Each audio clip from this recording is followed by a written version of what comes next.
masih menyaksikan Bincang di Mana bersama ketiga narasumber. Kita bicara banyak tentang vaksin dari sudut pandang agama. Tiga narasumber kami juga berasal dari tokoh agama yang kemudian menjadi salah satu instrumen untuk mendukung proses vaksinasi agar masyarakat atau umat ini percaya bahwa vaksin ini aman digunakan, terlebih secara khusus juga suci dan juga halal. Saya ke Pak Alif. Nanti ini mungkin pertanyaannya kan sama untuk ketiga narasumber. Pak Alif, adakah masyarakat yang datang ke MUI atau mungkin ke tokoh agama menanyakan tentang ini secara mandiri?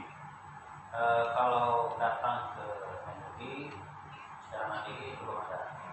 Tapi kalau berdiskusi di media sosial ada, misalnya di WA, ada mereka bertanya bagaimana, kemudian termasuk misalnya tentang kemarin kita sudah mengeluarkan fatwa MUI, mereka minta kirimkan naskahnya, kita kirim, kemudian MUI juga mengeluarkan himbauan, kita kirim ke seluruh Kalbar gitu. Kita kan MUI-nya sampai ke seluruh pelosok gitu ya, jadi kita lewat jejaring kita sampaikan. Jadi sehingga mereka punya keteguhan hati lah bahwa ini sudah jelas disebutkan oleh MUI bahwa fatwa MUI boleh menghalalkan suci. Ya, mereka sudah mendapatkan informasi yang jelas ya. Ya. Kalau dari Pak Zainal sendiri bagaimana? Ya, kalau di umat Kristen mereka datang langsung untuk mempertanyakan, apalagi meragukan tidak ya. Nah, cuman ya tadi sama ya, karena sekarang era digital, kemudian ada banyak sekali grup-grup medsosnya. Di medsos itu ada juga jemaat yang katakanlah men-sharekan pandangan-pandangan yang jika ditelaah tidak difilter, tidak disaring, ya jemaat bisa ragu juga, misalnya kaitan dengan keamanan vaksin, kemudian kandungan vaksin. Kan ada beberapa saya lihat itu keamanan diragukan, kemudian kandungan dihubungkan dengan misalnya ada microchip, ada angka setan dan sebagainya, 666 dan seterusnya itu juga. Nah, kita bisa bayangkan kalau umat itu terima mentah-mentah itu, lalu mereka bisa berani vaksin kan begitu. Nah, karena itu ya itu tadi antara pemerintah dan tokoh-tokoh agama perlu bersinergi. Nah, kami melihat dan menyambut baik ya apa yang dilakukan oleh pemerintah pusat, daerah, mereka ya merangkul bersinergi dengan tokoh-tokoh agama, kemudian tokoh-tokoh agama mengedukasi, mensosialisasi kepada umat masing-masing, entah melalui kantor media, dan ada narasi-narasi yang nggak benar tentang vaksin, ya kita langsung katakanlah sampaikan, oh itu tidak benar, itu tidak mungkin seperti itu misalnya. Jadi intinya antara pemerintah dengan tokoh masyarakat, tokoh agama itu memang harus selalu bersinergi, terutama untuk mengedukasi masyarakat. Dan masyarakat juga kadang mereka mencari sendiri. Nah, hanya saja kalau mereka mencari informasi dari yang tidak bisa dipertanggungjawabkan, itu menjadi masalah. Artinya tidak kredibel ya. Betul. Baik, kalau Pak tadi sendiri, adakah pertanyaan-pertanyaan yang datang ke Bapak dari umat mungkin tentang vaksinasi COVID-19 ini? Ya, karena selama ini kan kita sudah membatasi tentang segala pertemuan, jadi banyak kita misalnya online meeting. Jika kalau soal pertanyaan, bahkan ada yang menanya bagaimana mendapatkan vaksin. Kami sudah ini ya, sudah sadar ya. Nggak semua yang bertanya itu karena takut dan justru. Tapi ada. Pertanyaan seperti apa yang muncul? Cuma lewat ini ada lewat WA. Pertanyaannya seperti apa Pak Ustaz? Cuma bagaimana mendapatkan vaksin. Kalau yang keraguan tadi, apa yang ditanya? Itu kan paling ditanya aman tidak. Sudah jelas kan. Selalu informasi yang seperti tadi dijelaskan oleh Pak Kiai tadi bahwa sampai mencontohkan dulu pernah divaksin polio dulu, kan kita jelaskan bahwa itu kan per kasus, nggak semua sama. Jadi tadi dijelaskan kalau kita ada penyakit bawaan kan ya kembali kepada kita sendiri. Kalau kita jujur menjelaskan, terus terang menjelaskan bahwa kita ini ada penyakit bawaan, saya rasa ya aman-aman saja. Artinya kalau masyarakat Tionghoa sendiri sudah menyambut baik proses vaksinasi ini dan juga di rumah Kristen dan juga umat Islam sudah mencoba untuk bisa mendukung program pemerintah. Kenapa saya tanyakan? Karena memang masyarakat ini kan punya banyak sekali tipenya nih Pak. Ada yang mereka akan dipercaya kepada ulama, pendeta, para biksu seperti itu. Nah, ini yang kemudian juga perlu kita perhatikan agar informasi diberikan sesuai dan mereka mau datang untuk vaksin seperti itu. Saya masih ke Pak Sutadi. Pak Sutadi, tadi di sebelum break saya sempat singgung tentang langkah yang dilakukan. Vaksin ini bukan salah satu upaya yang paling 100% bisa menangkal dari COVID-19. Ada 3M, memakai masker, menjaga jarak, dan juga mencuci tangan dengan sabun. Nah ini karena ini sejalan setelah ini kita Imlek. Nah ada hari raya yang kemudian ini juga mungkin kemarin Natal juga sama, Lebaran juga sama. Nah, apa yang dilakukan dan disiapkan oleh Metakin untuk memberikan informasi kepada masyarakat terkait kepatuhan protokol dan juga vaksin itu. Berkaitan dengan Imlek kan bertepatan pada tanggal 12 Februari masih sesuai dengan ada edaran tersebut dan Pak Gubernur sudah memberikan edaran bahwa untuk kegiatan festival segala macam itu dibuking agar kurangnya artinya tidak di atau ditampilkan di bawah mungkin hanya di rumah masing-masing. Kali ini Imlek bukan ditiadakan tapi festivalnya yang ramai-ramainya yang digunakan ya sementara di rumah saja. Ya.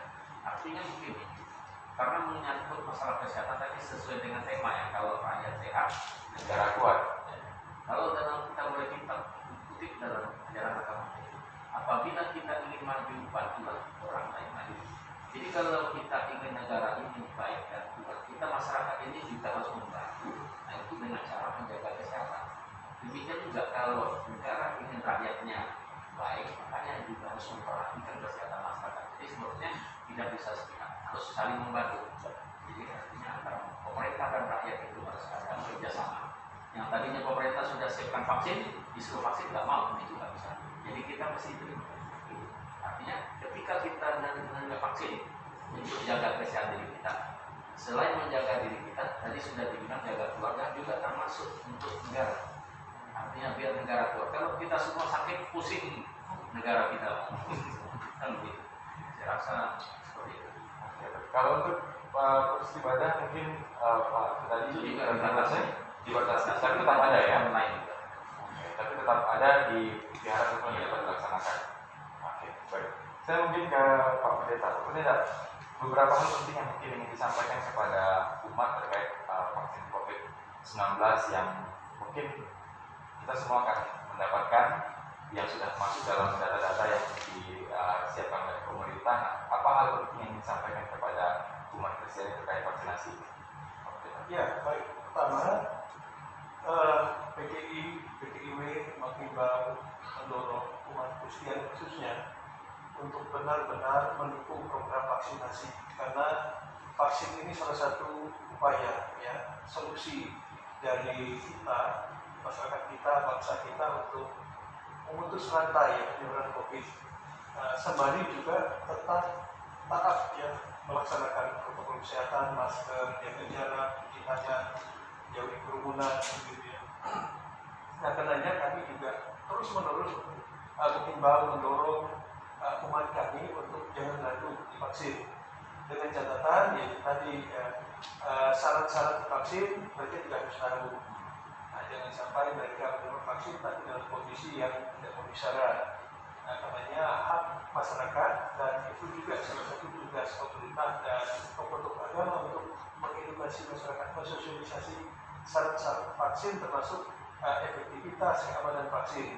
Dan tentu kita berdoa kiranya melalui vaksin dan upaya-upaya nyata lainnya ya kita segera terbebas dari ancaman kehidupan COVID-19. Oke, untuk pemerintah sendiri mungkin ada hal yang ingin disampaikan Pak Pendeta terkait vaksin ini?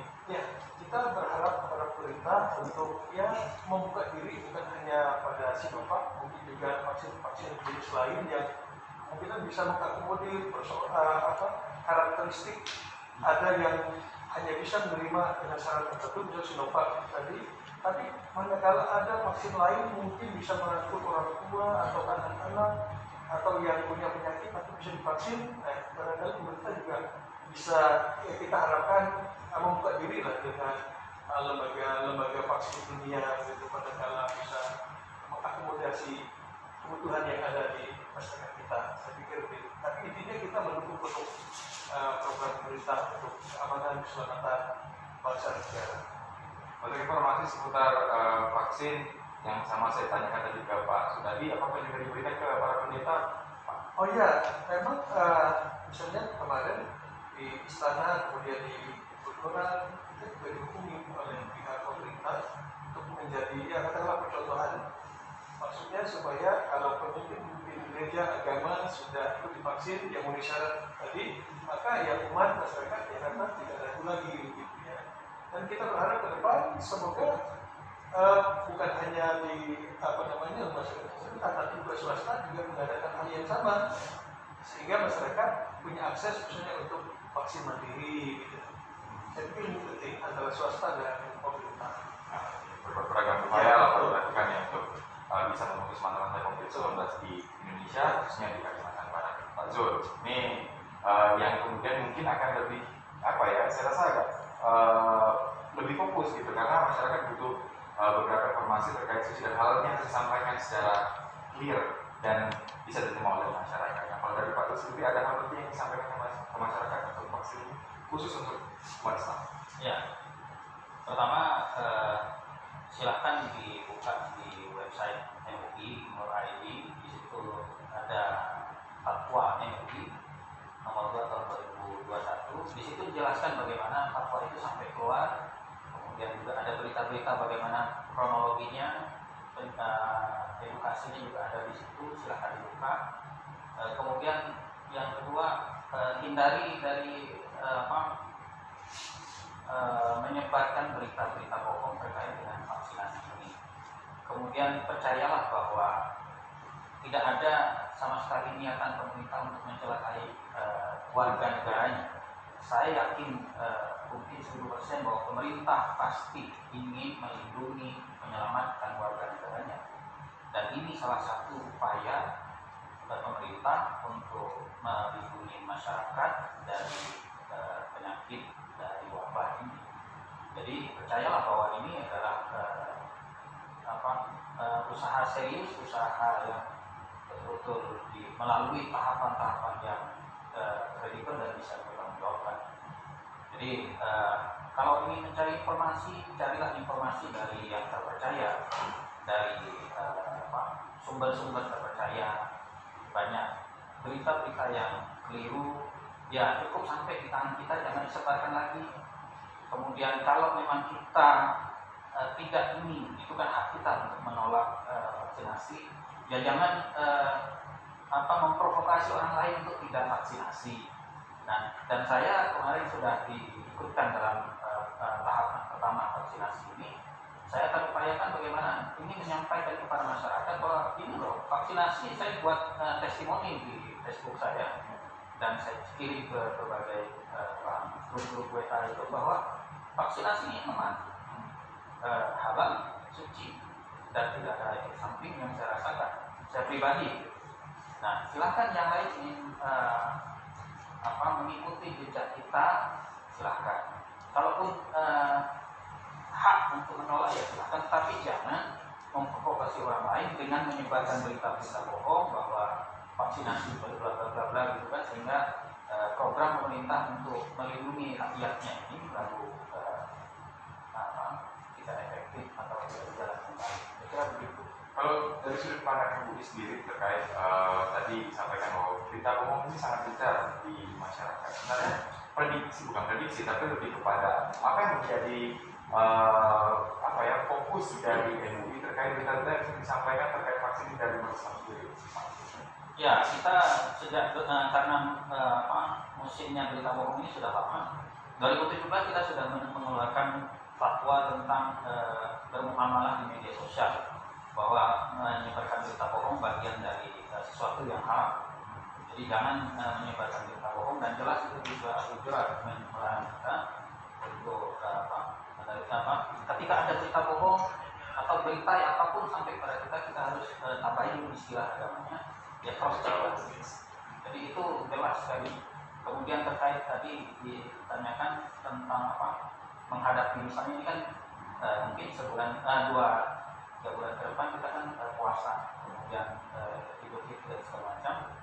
Instrumen terkait dengan pelaksanaan ibadah MUI sudah mengeluarkan mulai fatwa bagaimana beribadah di masa pandemi, kemudian Idul Fitri dan sebagainya, itu sudah ada semua. Silahkan dibaca kembali, silahkan dicari informasinya di website MUI, dan silahkan sekali lagi carilah informasi yang benar dari sumber yang terpercaya. Kira begitu, sehingga program pemerintah untuk melindungi masyarakat ini berjalan dengan baik. Kalau pemerintah harapannya mungkin Pak? Ya,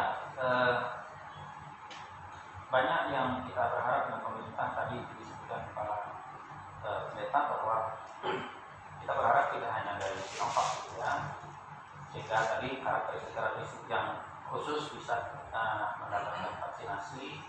Kemudian jangan pernah lelah untuk mengedukasi masyarakat, karena masyarakat kita tetap perlu pendampingan.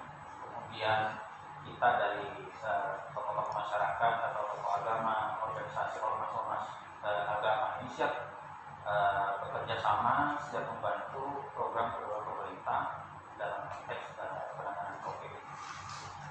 Informasi ada 3 vaksin yang sudah diuji halal, cuma kita belum tahu keefektifannya, karena kalau Sinovac sendiri dikasihnya 65,3%. Kalau kemudian nanti ada vaksin yang mungkin ampuh sekali tapi tidak halal, mungkinkah ini akan mengeluarkan aturan kedaruratan juga atau seperti apa Pak? Kalau dalam posisi begitu, tetap kita berpegang pada yang halal. Kalau ini jelas efektif tapi tidak halal, tetap kita bicara menyarankan kepada yang halal. Tetapi nanti kan lihat hukum itu kan berubah sesuai dengan waktu dan tempatnya. Jadi ketika nanti ditemukan vaksinasi begini-begini, nanti kan akan dikaji lagi oleh Komisi Fatwa, melakukan kajian-kajian mendalam terkait dengan ini. Artinya aturan kedaruratan itu hanya akan diberlakukan ketika vaksin yang diberikan pilihannya semua tidak halal baru keluar seperti itu. Tapi kalau seandainya yang halal, kita akan mendahulukan yang halal digunakan. Itu ya Pak ya. Baik, saya ke Pak Sutadi. Pak, mungkin sama juga pertanyaannya, hal penting yang disampaikan kepada masyarakat, khususnya umat Konghucu, Tionghoa, untuk mungkin bisa bersinergis dengan pemerintah untuk bisa ikut dalam proses vaksinasi ini. Kira-kira Pak?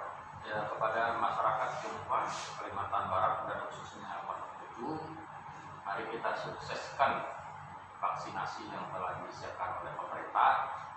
Jangan takut vaksin dan jangan terlalu banyak mendengar berita bohong bahwa vaksin akan membawa dampak yang tidak bagus. Itu harus kita singkirkan, karena tidak mungkin pemerintah itu menyiapkan vaksin yang membahayakan rakyat sendiri.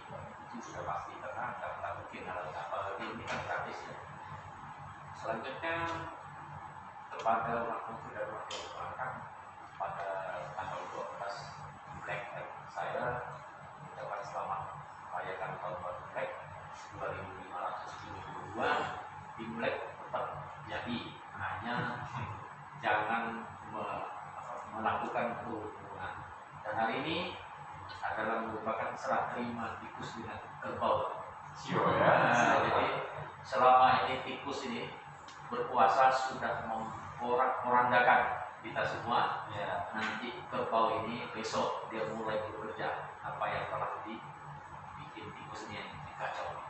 Semoga dengan seperti apa program pemerintah kerja memang sih kerbau ini kan tugasnya kerja, enggak salah. Jadi yang sudah diporak-porandakan tikus besok dia mulai kerja supaya akan lebih bagus.